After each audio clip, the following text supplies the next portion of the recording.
All right, so in this video, what I'm going to try to do is change the circuit that the auxiliary switches on the dash get their power from. So these four switches, I'm going to change that. Right now, they get power when the key is in the on position off of an accessory ignition circuit. And what I want to do is have those switches powered up when the engine is running or the key is on. So for instance, when the vehicle's remote started, I want those switches to be live and to be able to operate and function. And right now they do not work unless the ignition is in the on position, the key is in the on position. And so I'm going to try to change that. The BCM is in here, and the connector where the circuit gets power is off of the BCM. And I'm going to move that to what I believe is going to be an empty cavity on the BCM connector. So I'm going to go ahead and pull this cover off, gain a little better access. All right, so to gain access to the BCM, which is behind this panel, I'm going to go ahead and remove this trim panel and this panel. They should just be held in with clips, so it should be pretty straightforward. So we'll start with this one. It should just pull straight up.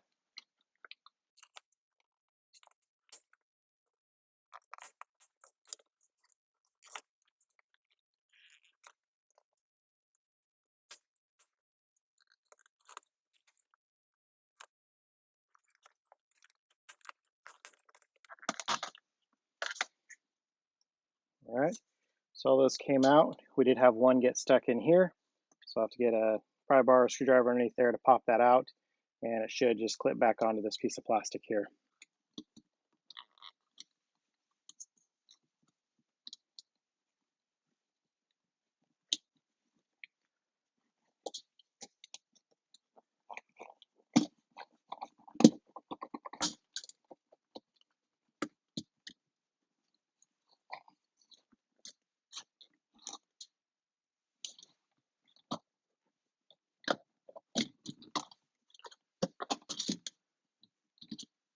All right, so this is the panel for the fuse cover there to gain access to the fuses that are on the body control module.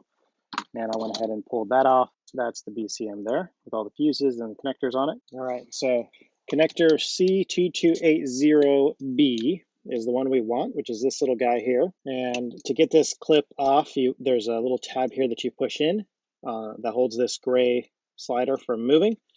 So you push that in and then move this slider forward, and that should release the connector. So what I'm going to be doing here is, I believe, socket 2 is empty, because that's for a heated steering wheel module, which I do not have on this application. And I'm going to be moving pin 6, which is that accessory power to the auxiliary switches. I'm going to move it from socket or cavity 6 to cavity 2. Cavity 2 is at 10 amp fuse, and it shares that fuse with the rear heated seat module. So I do have the rear heated seat. So that circuit is being used partially for that, but since I don't have the heated steering wheel module, which comes off that same fuse, that should leave that cavity empty, is what I'm expecting. So now I just need to go ahead and take this guy apart. I'm going to grab a pick, make things a little bit easier, and see how this thing is going to work. So I believe what we're going to end up doing is sliding out this gray connector or the black connector, depending on which circuit we're looking for. Or maybe we'll do both. So it looks like one is in this corner here. So I just need to slide out this connector, which it looks like there's just a little tab here. So it looks like there's a little tab here, which holds this connector in this housing. So I'm just going to try to pop that back a little bit and then see if this guy will slide out. So there you can see it starting to slide out. So now we should be able to just slide this thing all the way out. And then this corner is pin 1. So 2 is empty and 6 has a terminal in it. So what we're going to do is pop out number 6. I'm going to confirm that that is power for the auxiliary switches. And then after I do that, I'm going to move it to pin 2 or to socket 2 and put it in there and confirm that that is power with the truck running. not necessarily with the accessory circuit. I'm just looking at this thing to see if I can get an idea of how the lock mechanism on this thing works. So it looks like I may just get a pick, because the pick will be a little bit smaller and easier to get into here. And with the pick, if I pop up, it looks like the locks are on the back side. So if I pick up very gently, pick that up, and the wire should slide out. I'm going to confirm my wire color with that circuit for the auxiliary switches. So counting again, 1, 2, 3, 4, 5, 6 would be this circuit here, which looks to be a purple with maybe a solid purple. I don't know if there's a stripe on there or not. No, it doesn't look like it. It looks like it's just a solid purple. So I'm going to confirm that in the wiring diagram and then go ahead and try to remove that. Look at the wiring diagram. It is a violet wire, which is pin 6 here on this connector. And I'm going to go ahead and release that by lifting up on the lock here. So very carefully lifting up on that, and then see if I can slide this terminal out. Okay, so just released. Okay, and we want to keep the orientation the same and move it over to slot 2, and it should click in. So I don't know if you heard it click or not, but that's in there now. I did say that I was going to test it and confirm that that is the auxiliary switch. So I'm going to grab my power probe real quick. All right, so I got my power probe here. So I'm going to test that violet wire. So right now I have the auxiliary switch in the on position. So I'm reading the ground to that switch. If I turn the switch off, the ground goes away. So that to me confirms that it is the correct circuit. And the other thing is if I apply power and then touch that terminal, I'll hear the relay click.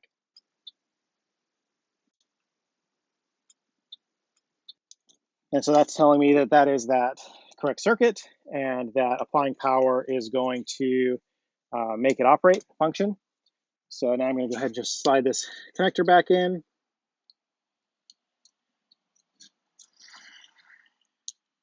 Okay, and then let's plug this back into the body control module.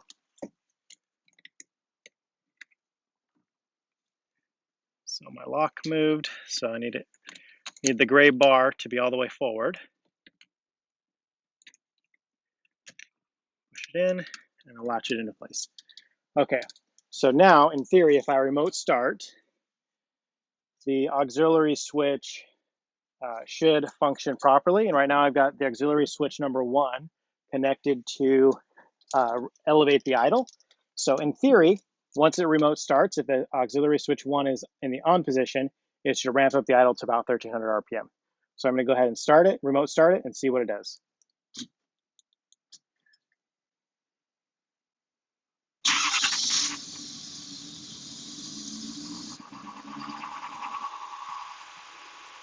Okay, so the idle elevated. There's nothing to really show you because the gauges aren't on. Well, I can show you that I do have the light on saying that we have power on for auxiliary 1. So 2, 3, and 4 aren't connected to anything.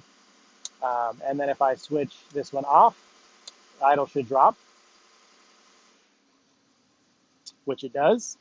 And then I flip it back on, the idle should come back up. Okay, cool. The advantage here now is when we have cold weather or extreme heat, I can flip this switch, and when the vehicle is remote started, it's going to idle up, which will warm up the engine quicker. So it'll warm up the engine oil, the engine coolant faster than just at a regular base idle. And then in the summer, when the AC is on, when the AC comes on, having the idle elevated helps the AC compressor move more freon, which helps to be more efficient at cooling. So that's the idea behind moving this power circuit to come on when the engine is running, not just when the key is in the on position. All right, so we just confirmed that the auxiliary switches now work with the remote start. And I do want to actually move it now that I've proved the concept. I do want to move it to a vacant circuit. So a circuit that is going to operate the same. It's going to work with the remote start, but that currently is not being used with any other accessories or any other modules or what have you. So, because right now it's in the cavity for the heated steering wheel module power, like ignition power cavity, but that fuse shares and that BCM output is shared with the rear heated seat module. And so rather than having it as part of a shared circuit and having it share that fuse, I'm going to move it to a different cavity. So looking at the drawing on this, it looks like cavity 9 on here should be vacant. Cavity 9 is if you have multiple fuel tanks, that switch on the dash to switch between fuel tanks, that is cavity 9. And cavity 9 is fuse 36, which I believe is this 10 amp fuse here. All the fuses are in, so it's not like there's anything that's empty. So cavity 9 should be fed by this 10 amp fuse. And so I'm going to go ahead and pull our pin out of 2 where the heated steering wheel module would normally be connected. So if I lift up on that tab and give a gentle pull on the violet wire, it should go ahead and pop out. So let's see if I can get this guy in here. Okay, we've got it loose. And so now we're out. So now we need to find cavity 9. So let's go ahead and count that. It should be this one here. And we want to make sure we keep the orientation the same because the opening here at the top, it needs to be that in that orientation in order for the lock to work appropriately. So let me just verify that's the right one. Yep, so that should be 9. Push it until it clicks, give it a little tug just to make sure. Be gentle, you don't want to break it or rip the wire out. It's just to make sure it's locked in place. So now we can go ahead and slide that back in there.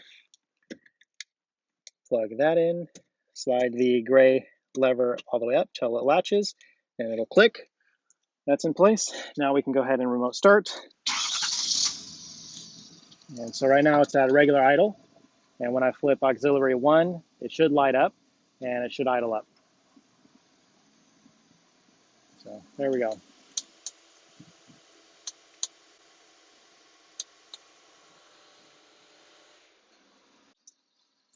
So I like that, using that cavity better because it's not being shared with anything. If for some reason it causes an issue with the output on the BCM, it's not going to affect any other modules or anything else. It's just going to affect itself. I am going to put a note in here behind the panel cover, or maybe just kind of hanging out in there, indicating that there have been some changes, maybe on the connector or something that indicates that now fuse 36 is going to be for the auxiliary switches. The next thing I want to do is I want to have the power points. So these power points here, I got one here and I have one behind the center console. I want those to function the same way so that when the engine is remote started, the truck is remote started, we immediately have power at those power points. Currently, it requires the key to be in the ignition in order for that, in order for the power points to work. And in addition to that, they are on an accessory delay off circuit, so that after you turn the key off, if you're sitting in the car, maybe finishing up a phone call, or you're sitting in the car gathering your stuff, your items together or whatever, during that period until you open the door, those circuits stay alive. So like your radio will stay on even though you turn the key off. You can pull the key out of the ignition and your radio still stays on. You can listen to tunes or whatever. And so those currently are on that circuit to keep them alive. I think that it would be more beneficial for them to power on during remote start, and then maybe just shut off immediately as soon as the key is turned off. I think that would be fine, because generally I'm not sitting in the car for an extended period of time, where I'd really benefit from that. Whereas on the other side, I think having it remote started and knowing that, okay, I've got a charger for maybe some of my battery packs, or I've got a charger for whatever plugged in to the power point, I know that as soon as it's remote started, it is charging. Or if I run into a point where I'm out in the field and I need to charge something, I can just remote start the truck and have the power points give me power rather than having to put my key in the ignition and deal with that less secure method of idling the truck. So I'm going to go ahead and get you some more information on that. There is a circuit in one of these connectors that directly feeds the power point here on the console, on the dash. However, the power circuit for the back of the console, that circuit is part of a splice with like 12 other wires. And I'll throw up some wiring diagrams so you guys can kind of take a look at what it looks like. But what I'm expecting to find is that there is a breakout harness here, or where this harness tees off and goes under the seat. That wire is in there going to the center console. And then that splice point I'm expecting to be somewhere in here. So I'm going to go ahead and start with the easy one that's in here, because I think it's going to be just as simple as moving the auxiliary switch ignition feed. And I think it's just going to be a matter of popping a pin out and then changing the cavity that it's in. And I'll let you know how I end up doing that. I think it's going to be a different style connector with a different style terminal. So it may not be as straightforward. There may be some cutting and soldering involved. I could get a terminal kit or a connector kit pigtail from Ford. The one that I would need, I looked up, it's almost, I think like 80 bucks. And I don't think it's worth it for one wire and one pin. So what I think I'm going to do is connect it to that same violet wire that goes to the auxiliary switches. And so I'll have the auxiliary switch ignition source and then both power point ignition sources on that one fuse, which is isolated by itself, a 10 amp circuit. And I don't think it's going to be anywhere near overloading that circuit, primarily because these ignition circuit sources are just like a wake up signal to turn it on. And the auxiliary switch, as well as the power points, they have battery power to actually carry the load. So they have a battery power source, fused source that carries the load so that it's not going through that ignition feed wire. So I think they'll all be fine together. I am going to have to find the wire for the rear console and then probably just run a circuit up to in here and probably just splice that all together on that one violet wire. But first I want to confirm and just make sure that what I find is the correct application for the circuits.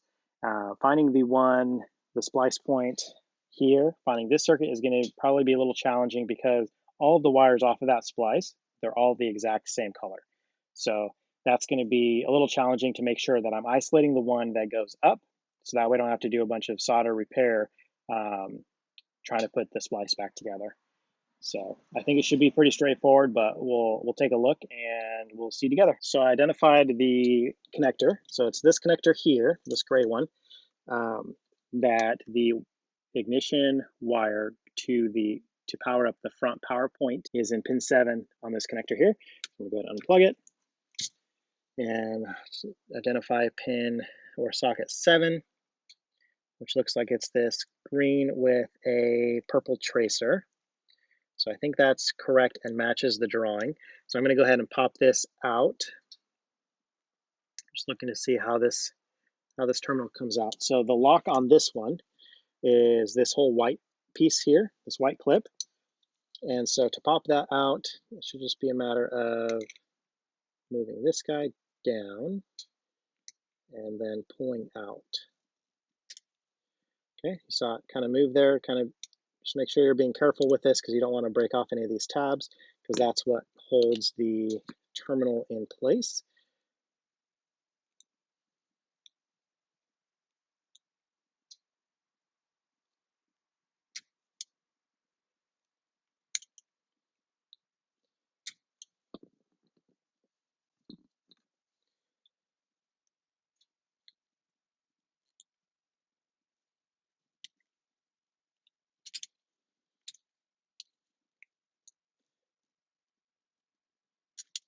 All right, so I got that completely out there. And pin 7, so it's labeled on the back side with the numbers, and it is this corner here. And so I don't know how well you can see in there, but there is a plastic tab that goes down against the terminal. So we need to lift that. So I'm going to use this guy.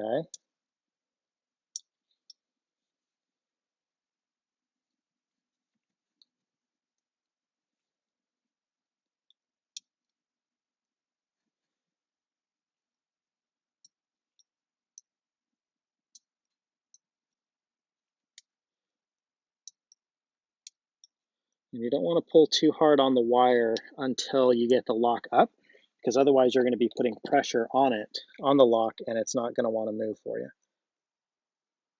So just a piece of advice there.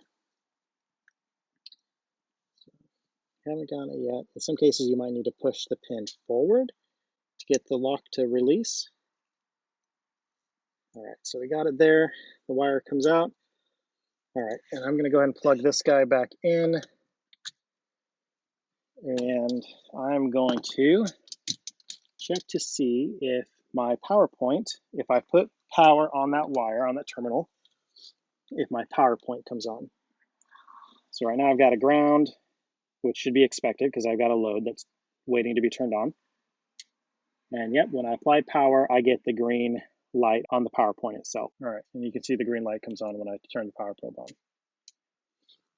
So that is our correct circuit there. And this terminal is a different size than the terminal that was in here. So that's not going to work to be a direct replacement. And I didn't see an option for any of this, the start run power circuits in this connector. Everything in this connector seemed to be an accessory circuit, so with the same operation.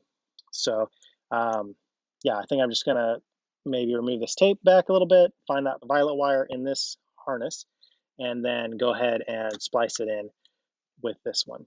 So the other thing I want to do is identify the other for the rear of the console. Find that wire and then run a lead up to here from that point. So I'm going to go ahead and identify that next and find that, so that way I can just do one connection up here all together at the same time rather than kind of going back and forth. All right, so now that we have that wire pulled out, the green with the purple tracer, we can go ahead, or violet, I guess is what Ford calls it. We can go ahead and put our lock back in. So let's see, this should go this direction.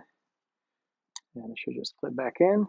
Good to go. All right, so now we got that clip back in place. We can go ahead and plug this connector back in. All right, so let's start moving this stuff out of the way.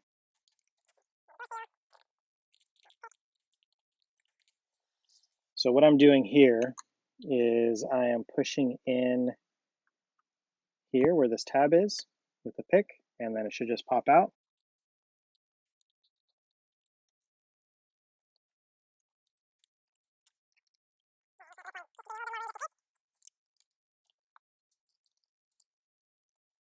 So I'm going to go ahead and open up this here, being careful not to damage any of the wires that are there.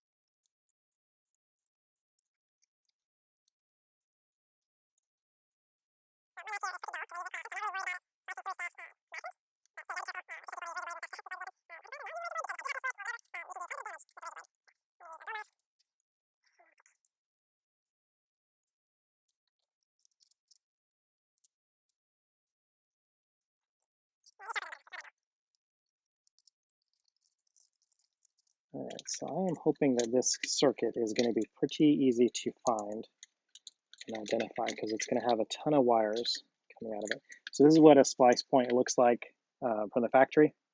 So from here, they've got 2 wires on this side and 2 wires on this side.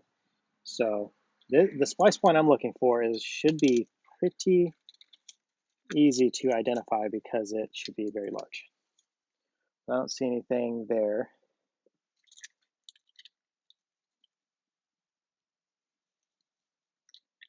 And I don't see a bunch. I think it's the same color wire where it's going to be a green with a violet stripe.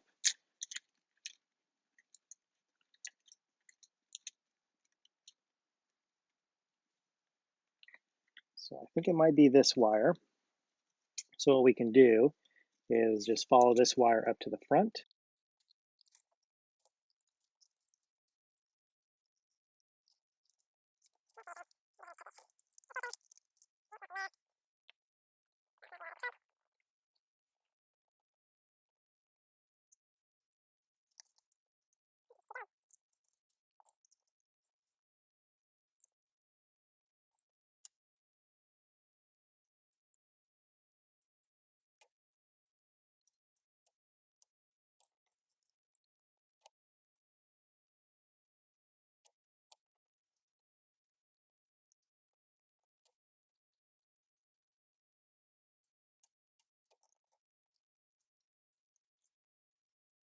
And I think this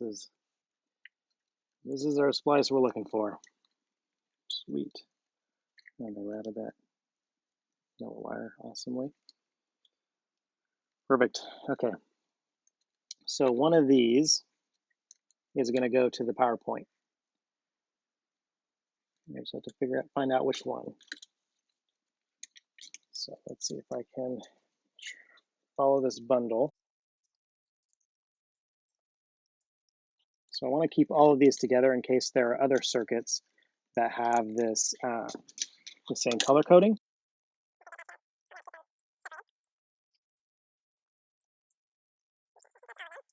And then if I follow it up from here, so this one is ruled out because it is going back. So we want one of these 5. It's the worst. So we can do the guess and check method. That just sounds so awful. Oh man. We're able to rule out 1.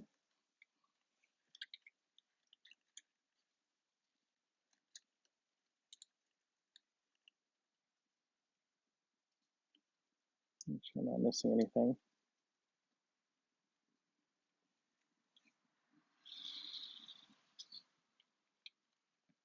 Okay. That is awful. So I'm going to go ahead and I'm going to keep these separated. Everything else. I'm going to check the diagram and see if that'll give me any pointers as how to identify or rule out what's what. So looking at the wiring diagram, there's a connector back there, and that's where that connection is made. That goes into the console.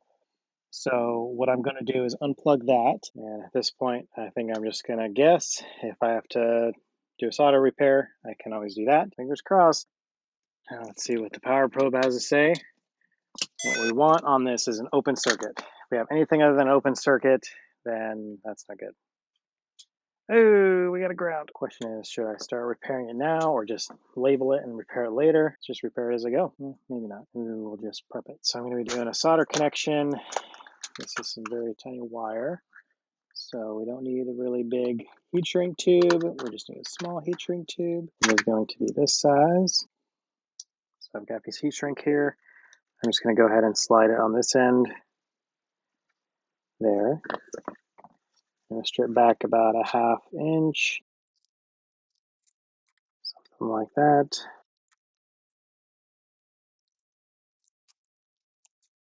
And then I'm going to go ahead and twist these together. Okay, so that's where we'll make our connection later. So I think I'm committed. I'm just going to go ahead and continue cutting and testing. So hard to get on the copper strands there.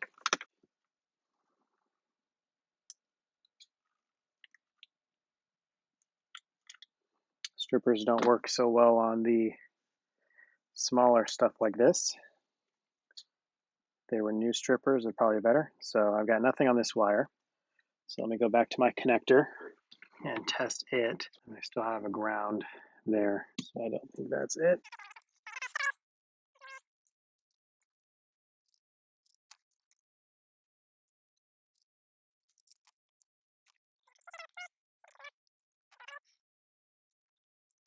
So the advantage of doing one wire at a time and putting it back together, then I know for sure that I didn't mix up the wire. Not that it should matter because they're all the same source, but maybe there's a difference in size because I think one of them might be a little bit larger. All right, so let's check the next one.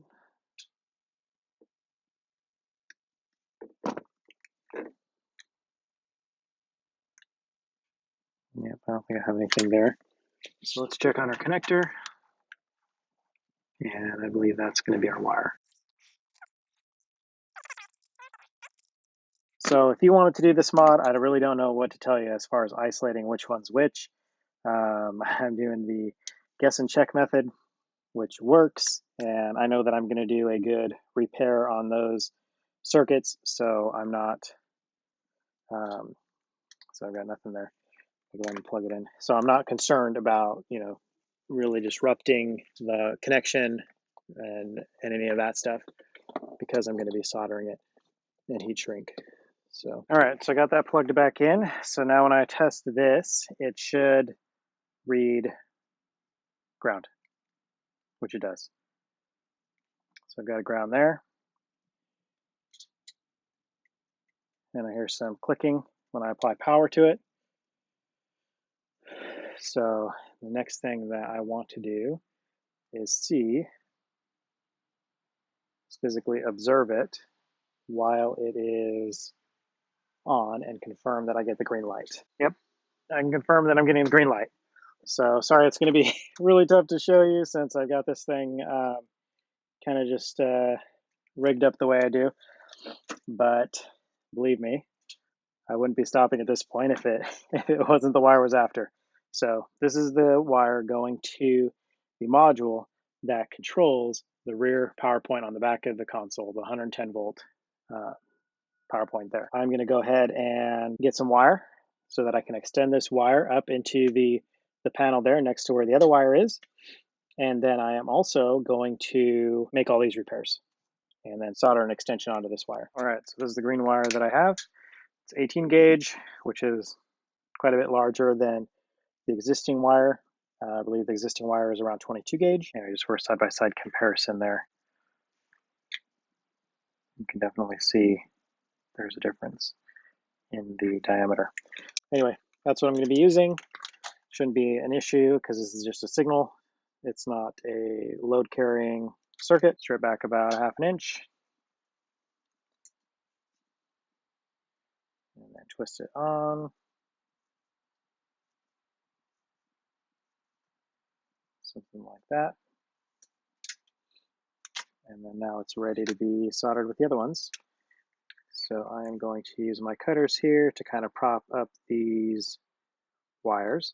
I also did not put heat shrink on this new wire because I can slide it from the end. All right, so these are the 3 wires that we're going to be soldering. I put this here just as a background to give you guys a better view. Hopefully it can focus better on the wires, and you guys can get a better look at what I'm doing. So I've got some flux here on my brush. So I just want to get a little bit down in there on the connection. Doesn't have to be a whole lot. And this is the new wire.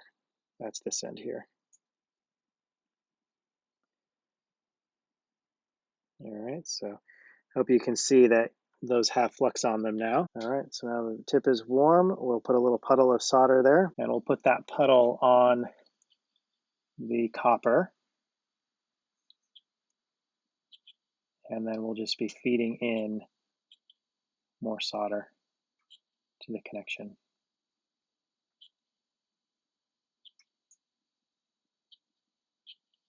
So something like that. We'll move on to the next one.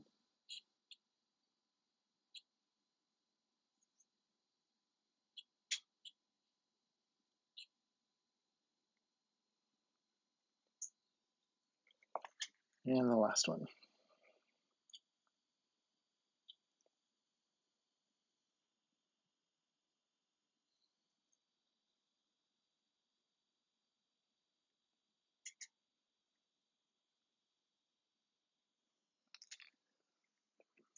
All right, so we'll give it a couple seconds to set up, and then we'll spin it.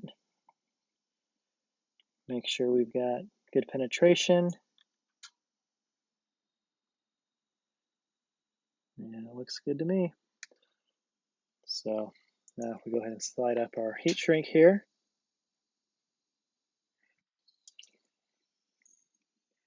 Use the exhaust port on our torch here to shrink that down.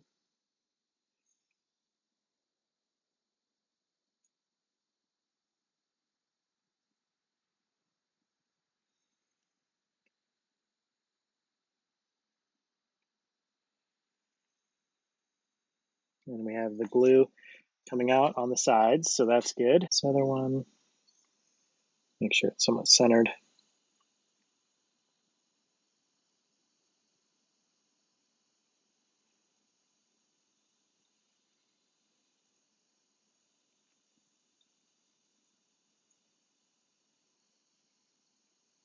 All right, and we've got the glue or adhesive coming out there.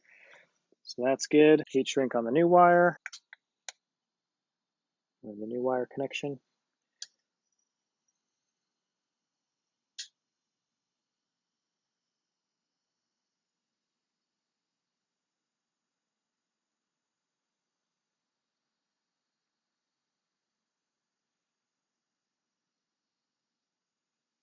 And there we go. We've got the glue coming out on either side.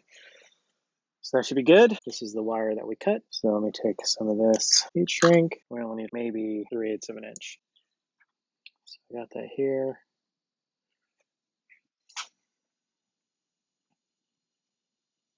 I'll go ahead and warm it up.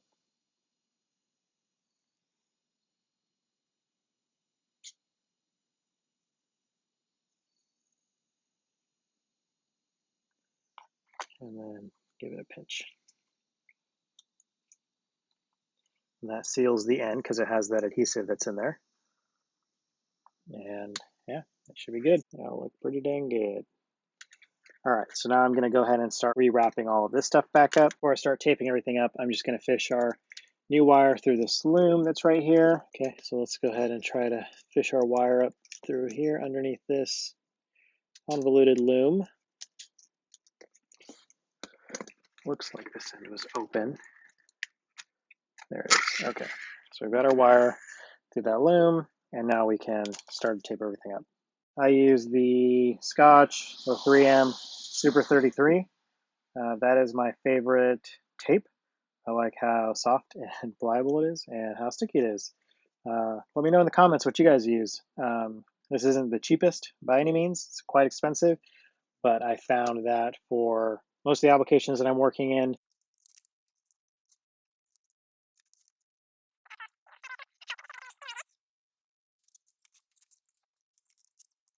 basically what I had seen when I took all this off is primarily where they had the tape was between these gaps. So I'm going to kind of follow that same example.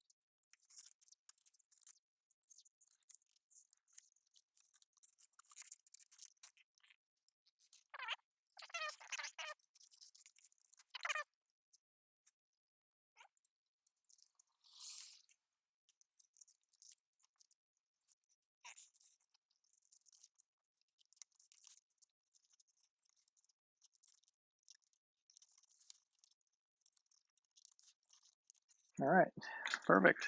I just need to get that zip tie that I had cut up there. So that's going to be good enough. I'm going to grab a zip tie for that.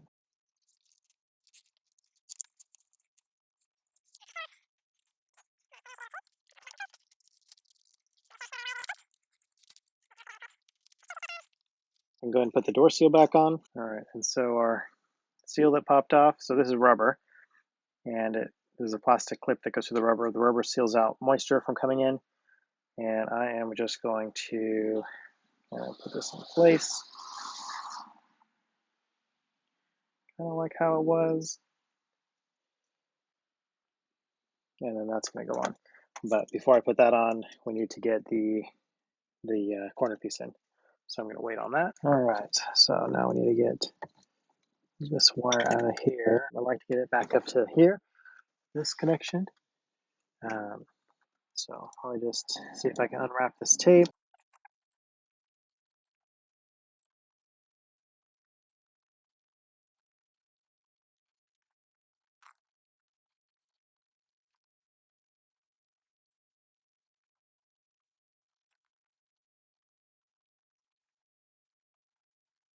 I want something like that. So my plan is to find that violet wire that's in here and then make the splice connection right in here.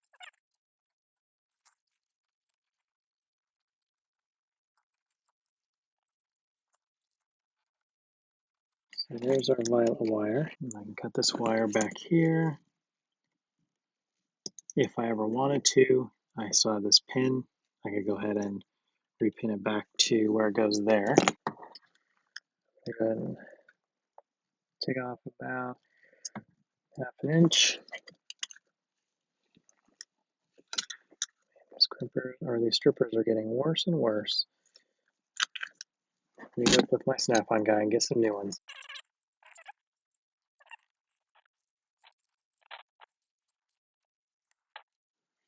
and come down there like this. And then I'm going to go ahead and strip this guy. See, it works fine on the larger stuff. It's just the smaller wire has a more difficult, more challenging time. So looking at where this is, I think I'm just going to strip the insulation off. I don't think I'm going to cut the purple wire. I'll just give myself a mark.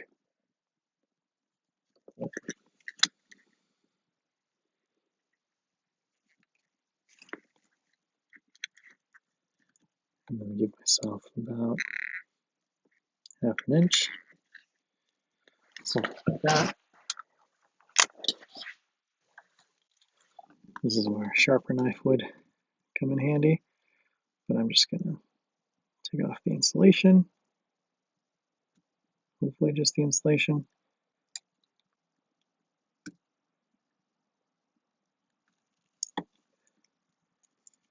Something like that. And then I'm not going to worry about heat shrink right now. I'm going to depin the violet wire and put heat shrink over the end of the terminal because this terminal is very tiny. So that'll be easy enough. All right, so I've got that green wire in there. And I'm going to come around from behind. I think that's going to look better when it's all done, finished product.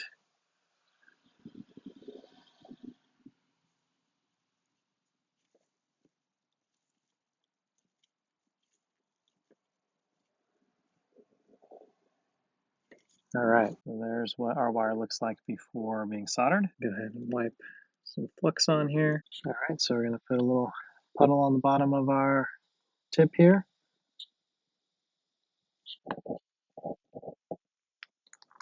And we're going to touch that puddle to our wire here.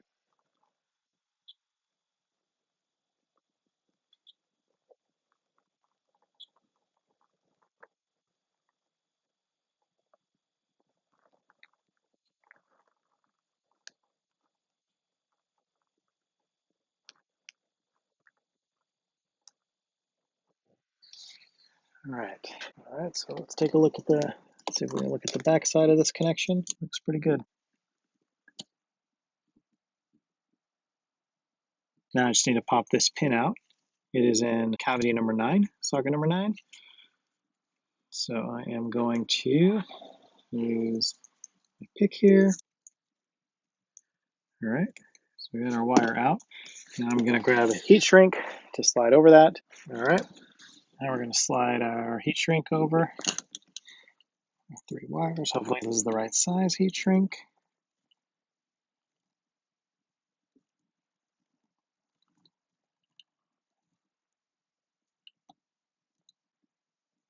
All right, so about there should be where we want it. See if I can do this without burning or melting anything else.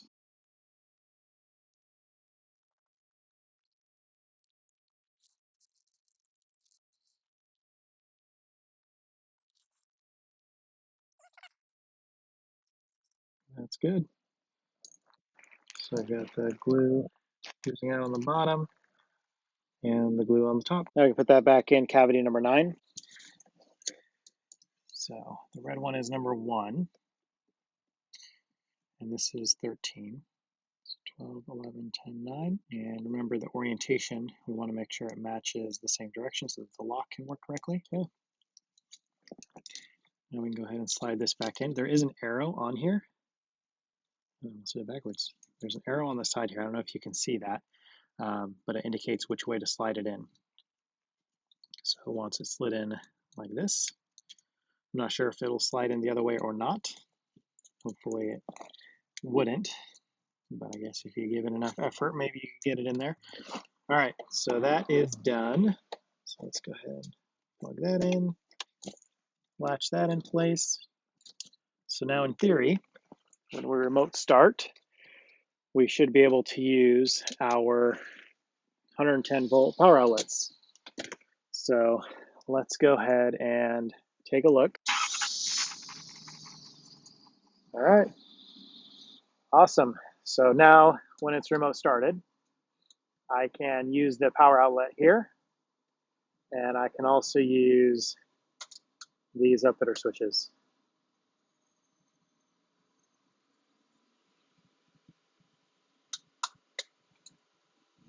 As you can see, the dash and everything is all off still. So I don't have the radio on. The HVAC comes on automatically because that's a setting that's turned on in the remote start function. And if we go back here and look at the other one, it has the light on as well. And if I turn off the remote start, then it turns off. Sweet. All right, so now I just need to put the panels back on, put everything back together. Check to see if I need to wire tie any of this stuff up. I'll probably throw a wire tie around here and then retape those connectors. So let's do that. So I'm going to kind of unplug them, make it a little bit easier.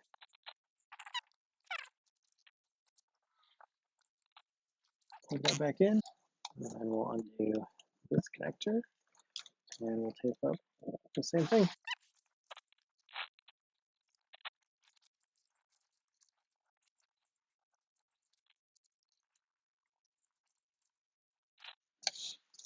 All right, so there it's taped up. I'm going to plug this guy back in. All right, and then I'll throw a zip tie back here. Yeah, and I think that's our install or modification. We just need to put our covers back on. All right, so this cover here, it just goes straight back. So if we line it up kind of where it should be in regard to the door seal. All right, put the door seal back on, line up the tabs, and straight down. So even back there, even up front, no bulges. All right, so I think we're good. I just need to make that tag or label for the fuse panel, just indicating that fuse 36 is for the auxiliary switch and for the power points. All right, so here's a little card I made up. As notice, F36, so for fuse 36, it's for the auxiliary switch and front 110 outlet and the rear 110 outlet. I think I'm just going to zip tie this in place. And it doesn't need to be snug. So I want it to be able to move out of the way if needed without having to cut it off and then it getting lost and not put back on. So we'll do that. All right, so there it is. There's our notice indicating a change. And that way, if I'm trying to figure out why something's not working, I don't have to go back to my YouTube video to find out which fuse location. So let's go ahead and put this guy back in place. All right, so that's in place. And we're all done. All right, so that's my video on changing the way the auxiliary switch is and the way the 110 power outlets, the way those come on with the remote start now, where before they did not come on with the remote start. So not too bad. It was not ideal to have to do a guess and check to figure out which wire goes to the rear console outlet. But I think given the equipment that I have available and the time, I think that was the quickest way rather than pulling the seat and manually tracing the wire out. I think that was okay. Doing a solder connection. The only other way that I could think that might have worked is using a short finder. So maybe if I got a short finder on there or maybe an amp clamp. Could put an amp clamp on there and then, or a short finder, and then basically mimicked a short at the connector that I disconnected between the seat and the console. And then maybe the short finder would be able to isolate which wire was leading to the short. But other than that, that was like the only real idea that came to mind. I don't have a short finder, either electronic or an analog short finder. So that's why I chose to go the route I went. But let me know in the comments if you have other ideas how I might have been able to isolate which wire I needed to cut and reroute. Please leave a comment, like, share, and don't forget to subscribe. All right, take care.